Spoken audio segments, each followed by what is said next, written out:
Good afternoon and welcome back to another ironic introduction to another video. Today I'm doing a 230-day account progression video, just kind of showing you where I'm at. Just a fair disclaimer though is that I am a bit of a whale. I whaled really hard on the July 4th deals, and I've had some intermittent spending in between.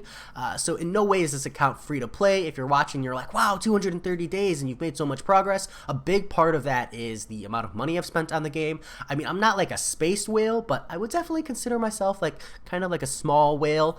I'm definitely the one that gets picked on in the pack, but definitely not the one that gets eaten by dolphins. So that said, silliness aside, this video will have 5 main components. It'll be profile, roster, masteries, progression, and resources, and there will be timestamps in the description below if you're only interested in one thing. But without further ado, let me go into profile here. So name is Jay Silver. You can find me online, same name. And first up, we have total number of heroes 436, total base hero rating 616,000, 16,000. So I'm inching my way towards that 1 million mark. I really want to hit that one day, but I know that that's just kind of a fair bit of a ways away, but I will get there because I grind a lot of arena, so I do rank up a lot of like lower tier champions. So my top 4 here are Captain Marvel, Ghost, Thing, and Ghost Rider, all awakened. I awakened Thing naturally, but Captain Marvel, Ghost Rider, and Ghost I used awakening gems on and 6 stones to bring them to where they are. And I'm really pumped about having 4 5-stars in my top 4, just because for a long time I had a 6-star in there, and like when you're starting off, 6-stars like almost automatically go in there. Like your first 6-star when you level them up is going to be in your top 4 for a long while. But I'm really glad to see 4 5-stars in there just because it kind of shows the progression and effort I've put into my account. Whereas like the 6-star is kind of a freebie, right? Not that the 6-stars aren't great, and if you have a rank 2 6-star, obviously that says a whole different level. But I am just kind of proud to have 4 5-stars there because it shows how much effort I've put in. Duel stats 63 wins, so obviously I don't duel a lot in war. That is because I run only Ghost in war for the most part. Maybe Captain Marvel if I need Ghost for questing for some reason. But I only have that number of duels because Ghost, I don't feel the need to duel anyone. And I can't get to the Alliance War boss, so I never have to duel before the boss anyways. But Ghost just cheeses so many fights that I don't need a lot of practice for war. And you can see that in 9 Alliance War MVPs. That's just because there are a lot of snakes in my alliance. A lot of people, especially in my battle group, who want the mini bosses. They want the boss kill. It's really hard for me to like get those fights in because I gotta stay up till like 4 or 5 in the morning, or wake up super early 4 or 5 in the morning in order to get those. Honestly, it's just not gonna happen. They can have it. But that said, another exciting thing here is the 63,000 wins, and that's kind of a big deal. I think that if you're like looking at my account and you're like, oh, he just got there by whaling, I did not. 63,000 arena wins is a pretty heavy number. So to kind of give you an idea, that is 274 fights a day. I do 274 fights in the arena a day, and more realistically, that's 91 rotations in the arena. Or not rotation, but 91 like sets of 3. So that's daily.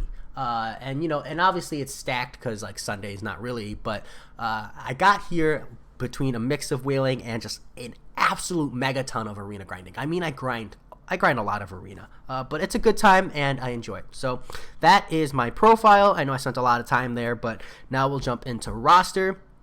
So let me sort this by hero rating, and you can see here I have 2 rank 5 5-stars, Ghost and Captain Marvel, and then there's Thing and the Ghost Rider you saw from the profile, but I also have a rank 4 Nick Fury, Loki, and Sim Supreme leveled up. Loki actually I was kind of disappointed in when I got him, and then he like almost immediately had huge value on the Rage paths for Act 5.4, so that was actually a really good time.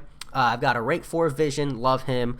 I want to touch on the SIG levels here for Cap Marvel. She's currently SIG 40 because that's where 9.6 seconds. You get like 3 seconds for bringing her up to SIG 40 and like another 3 seconds for bringing her up to SIG 200. I've got Ghost at SIG 80.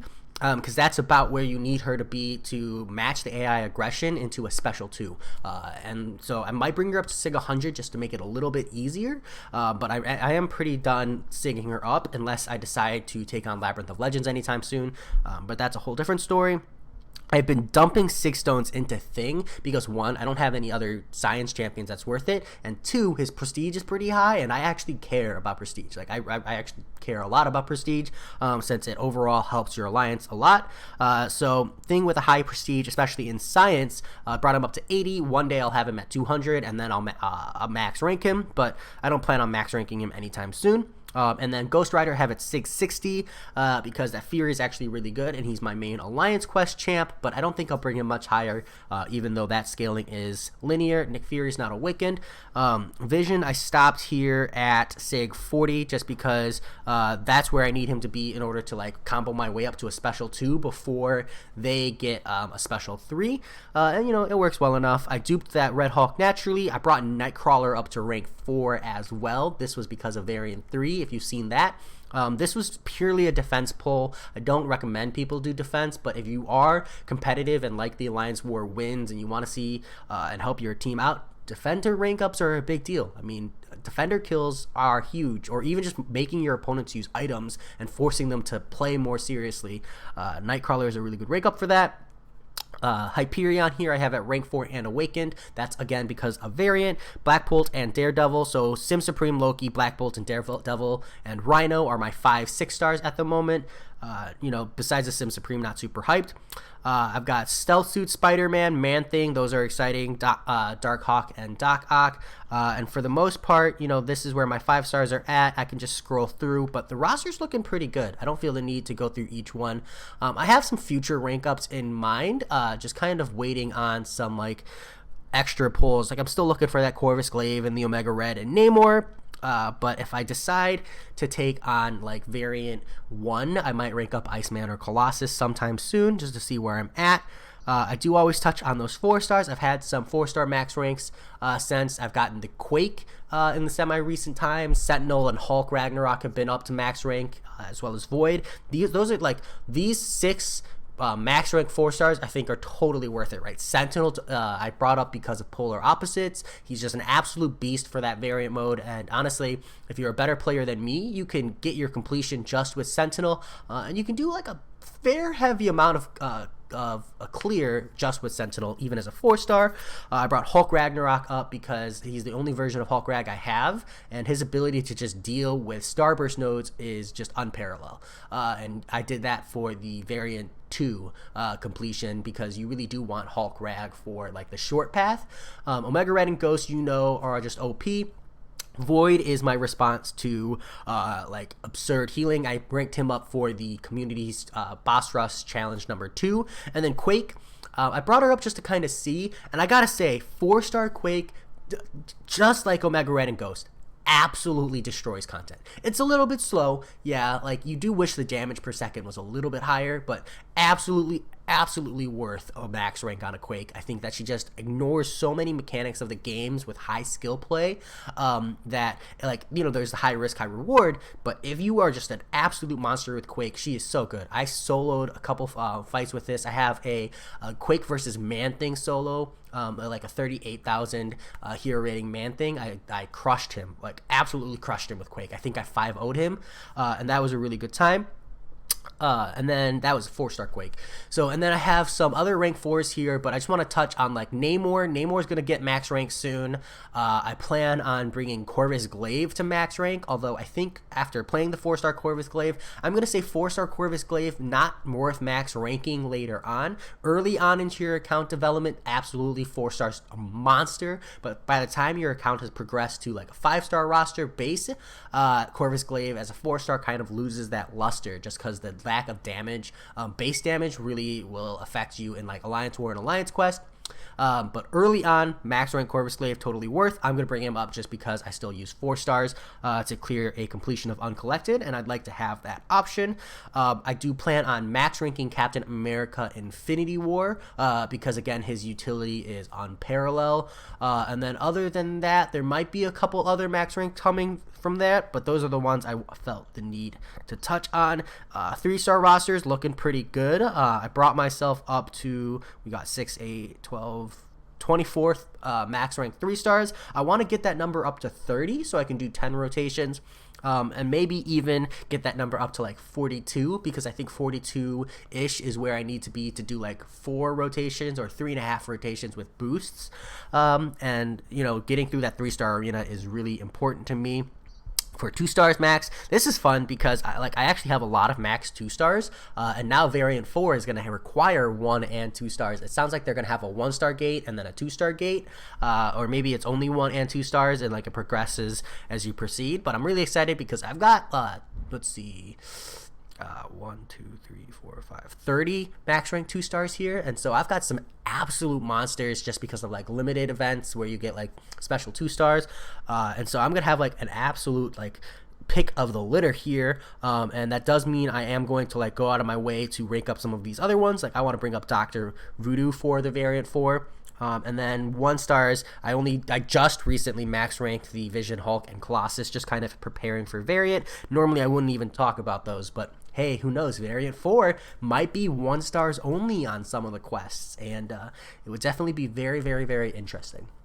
So that said, let me progress into Masteries here. Kind of spent a lot of time on roster, but I mean, the roster's big. When it's big, it's big. So TWSS. So start off here with proficiencies. I've since changed this to 3 parry, 5 limber. I always run 5 limber because it helps again with Alliance War defense, and I know that's greedy. That's not greedy. I know that that's you know, not necessarily optimal, but I really like that, knowing that my defenders are just a little more frustrating for people in Alliance War.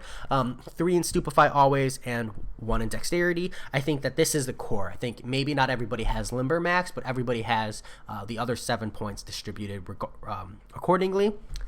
This is exciting. So recently I finally maxed out willpower, and let me tell you, it made a huge difference. So the next time I update my Suicide Mastery tier list, I am going to talk about like the huge power spike, because I'm finally pushing like endgame content. So having willpower maxed out means a big deal for me. Like early on, I think that 1 point in willpower suited me fine, but it's definitely like semi-recently, as I've tried to like run other setups, that I've really felt the need to have willpower maxed, and so I finally got around to doing that. And then this setup is just kind of a little wonky because I ran out of carbonadium cores in order to like do the proper setup I want.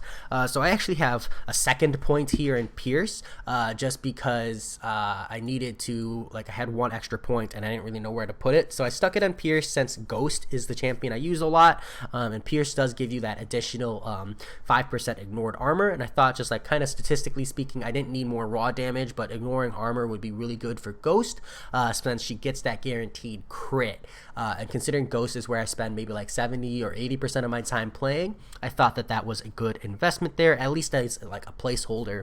But otherwise, I'm running like max damage potential here with 3 glass cannon, 3 liquid courage, 3 double edge. As you know, if you watch my channel, I am a huge Suicide Mastery advocate because, again, I run a ton of arena, and that raw damage makes arena just so much faster. And then I'm running 2 points in Despair. So I think when the next Carbonadium core deal comes around, my intention is to take the 2 points from Recoil, the 1 point from Pierce, and do like 1 point in Despair and 2 points in Deep Wounds, and maybe like take 3 off of Limber. I'm not sure, but this is what I'll be running for at least until the next Mastery deal comes out, because I try not to buy these with units anymore. I just, you know, it's $20 essentially for me to buy like 2 or 3 of these, and it's worth waiting for.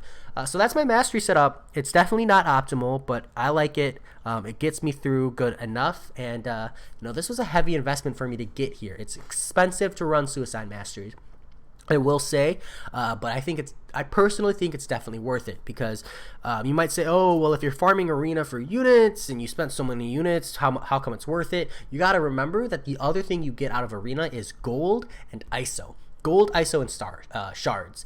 And so, like, yes, you're nixing the value of the units, but those gold, ISO, and shards, they pay dividends, and eventually you'll make your units back, and it won't even matter.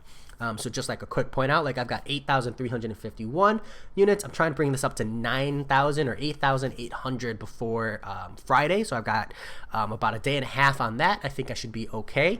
And then we can evaluate the deals, but I might not whale. Like I'm really hesitant because I'm at the point where my account's really good and I don't feel like I need to whale, but also like FOMO is hitting me really hard, fear of missing out. Slash, you know, if the deals are amazing, sometimes you just gotta bite the bullet. So that's where I'm at as far as masteries. Let me stick a timestamp here for progression. I can't click on the quest because I'm an idiot, but I've done Realm of Legends completion, of course. I've done variant 3 exploration. I've done a variant 2 completion, and I haven't touched variant 1. And then I am setting myself up to do Labyrinth of Legends, so I have like 3 more quests in Road to the Labyrinth of Legends, and then I'll be ready for Labyrinth of Legends.